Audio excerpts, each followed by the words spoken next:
Sahabatku yang berbahagia, kita sedang berada di dalam Masjid Agung Cordoba. Ini masjid yang dibangun oleh Abdurrahman Ad-Dakhil pertama kalinya ya. Abdurrahman Ad-Dakhil membangun masjid ini pada tahun 784 ya, sampai dengan 786. Ini pertama, tapi bukan di sini bagiannya, tetapi area ini dibangun ya, pada masa selanjutnya keseluruhan. Nah, jadi Masjid Agung Cordoba ini luar biasa kemegahan keindahannya. Coba kita lihat ya, arsitek setiap pojoknya, dinding dan juga setiap pilar itu ada filosofinya, tidak sekedar membangun biasa, tidak. Dia punya filosofi yang kuat sekali. Nah, kita tahu kenapa ada double, ada dua ya, kayak di setiap pilar. Ini aku di semua bagian masjid pilarnya ini ada dua.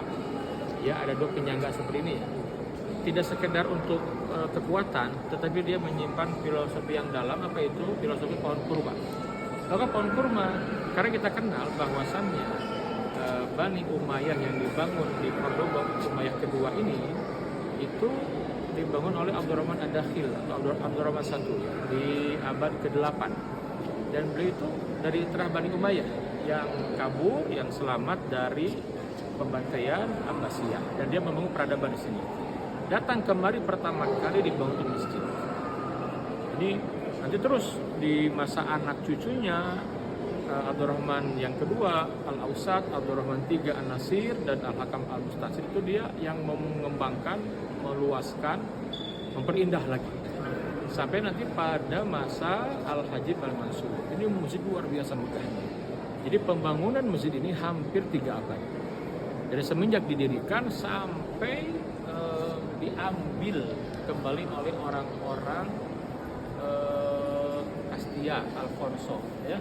Nah, nanti masjid ini dialihfungsikan menjadi katedral. Tetapi karena kekaguman mereka terhadap capaian arsitektur di masa Bani Umayyah itu dipertahankan tetap.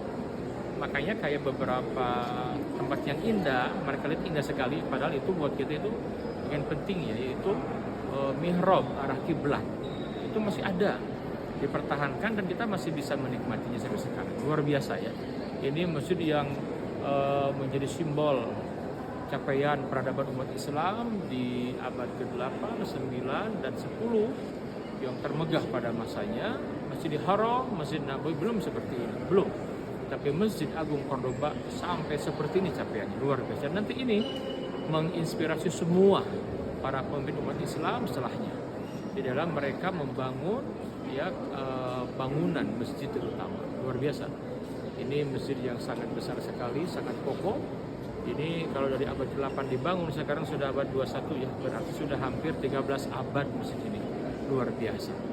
Nah, kita belajar ya, memang ada hal yang menyedihkan di akhir Andalusia.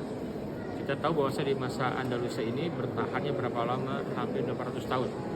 Dan yang terakhir itu ada Granada.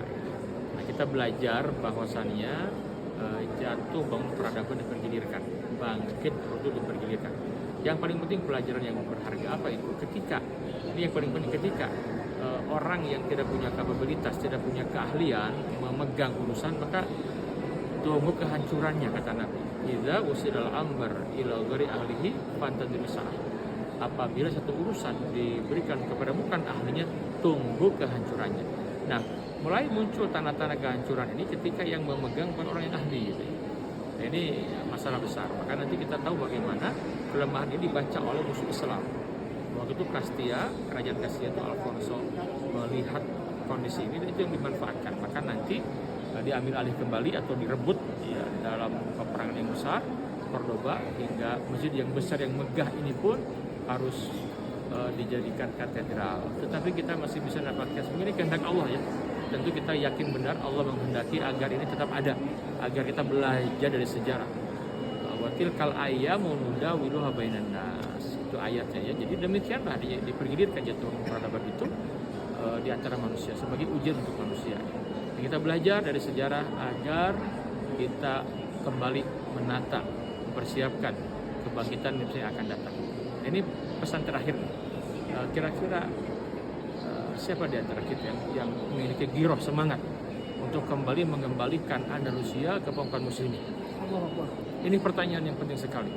Kita sudah mungkin tidak ada giroh sebagai muslimin. Lupa kalau bicara Spanyol yang ada apa? Sepak bolanya itu. Anak muda sekarang mengenal sepak bola. Tetapi berbicara tentang peradaban di sini, Islam setiap jengkal tanahnya itu dipakai sujud. Setiap pojok-pojoknya ada madrasah, halaqah Quran, riset kajian keilmuan mendalam, sehingga melahirkan banyak para ulama besar, ilmuwan, filosof luar biasa ini. Ya. Nah, yang sekarang yang ada di benak kaum muda muslimin apa? Paling bicara Spanyol, bola saja dan yang lainnya, artis dan yang lainnya. Padahal ini peradaban Islam membangun. Jangan lupa, keilmuan pada puncaknya di Cordoba. Di Cordoba itu yang menginspirasi Eropa dari abad ke-8 ke abad Renaissance, dan itu diakui oleh mereka. Sumbangsih muslimin dari Cordoba itu diakui sampai Eropa sekarang menjadi maju. Kita belajar dari sejarah. Ada ungkapan at-tarikh yu'idu nafsa. Sejarah akan mengulang dirinya. Mari kita lakukan apa yang dahulu menjadikan umat Islam bangkit, dan sekarang juga kita bisa dapat. Demikian fa'tabiru ya ulil albab, fa'tabiru ya ulil absar. Assalamualaikum warahmatullahi wabarakatuh.